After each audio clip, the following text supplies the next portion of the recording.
This episode of Unbox Therapy is brought to you by GameFly. What's up guys, Lou here, and we're finally going to start up this ultimate gaming PC build. You'll see I've got my chassis up here, as well as the motherboard, the power supply. I've got a bunch of screwdrivers as well, definitely more than necessary, but it's better to be safe than sorry. I'm also going to be installing the memory, the RAM in this video, this wonderful stuff up here. I've got hardware on the table that's been included with the chassis, so all your screws, etc. And then the last thing to mention is this back plate that is going to sit on the back side of the chassis. So let's go ahead and remove the window from this Corsair Obsidian 800D beast of a case, and on the inside you'll see a number of screw holes available. Now the screw holes that are available for you are each going to correspond with a different size of motherboard, so you're going to want to know which size your motherboard is before you start. And then you're going to install these little things here. They're called standoffs, and they help to separate the board from the actual chassis. They act as little spacers, and then your motherboard screws screw into these standoffs.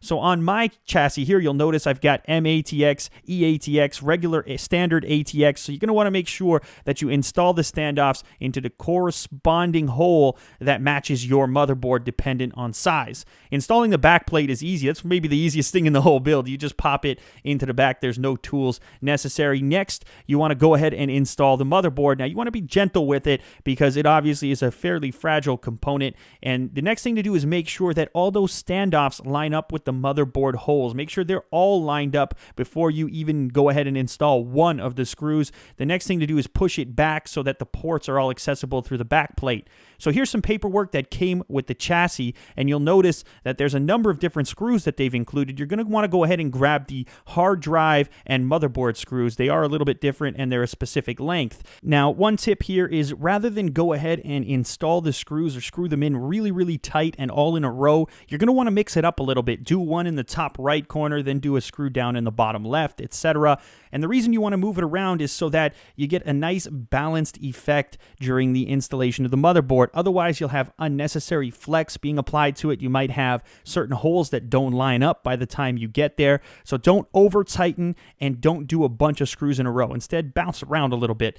The next item we're going to be installing is the power supply. This is the Corsair AX1200i, an absolute beast of a power supply and fully digital. And actually, if you guys are interested in any of the products in this video, links are down in the description so you can check out the products that are used. But the same thing goes here. It's the same kind of idea as I mentioned earlier with the motherboard. You want to line up the holes on the back side of the chassis. These screws actually shipped with the power supply, so you're going to want to use anything that ships with it, assuming they fit, but you could probably get away with using those other motherboard screws if you absolutely had to. And in this case, you want to line them up and then screw them in ever so slightly. Don't fully tighten them. Once again, for the same reason, you don't want to strip anything, and also you want to make sure you get a nice even tightening, nice even feel. Don't over tighten once again, otherwise you'll never be able to remove it. So the next thing we're going to do is install the memory, install the RAM, but first, a quick message from the sponsor of this show.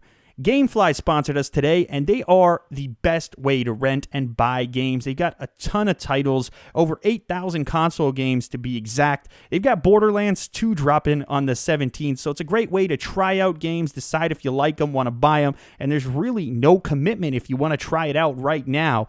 You can go ahead and head over to gamefly.com/therapy and get yourself a free trial. They've got games for PlayStation 3, Xbox 360, even some PC stuff, so definitely check it out, help out the show, and try out some games for free.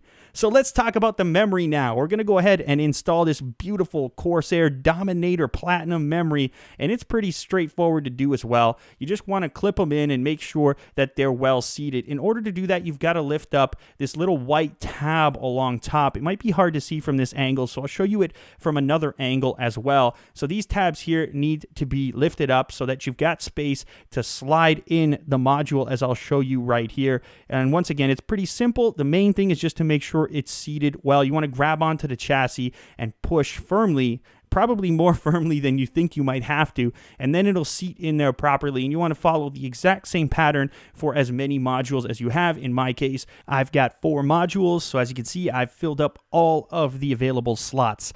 Anyway, guys, if you enjoyed this UGPC content, please remember to like and favorite the video, as it does help me out a bunch. If you haven't subscribed yet, you might want to do that now, because build video number 2 and 3 are on their way. We're going to talk SSDs. We're going to install the CPU, graphics card, sound card, etc., etc., etc. Anyways, thanks as always for watching. I'll catch you on the next one. Later.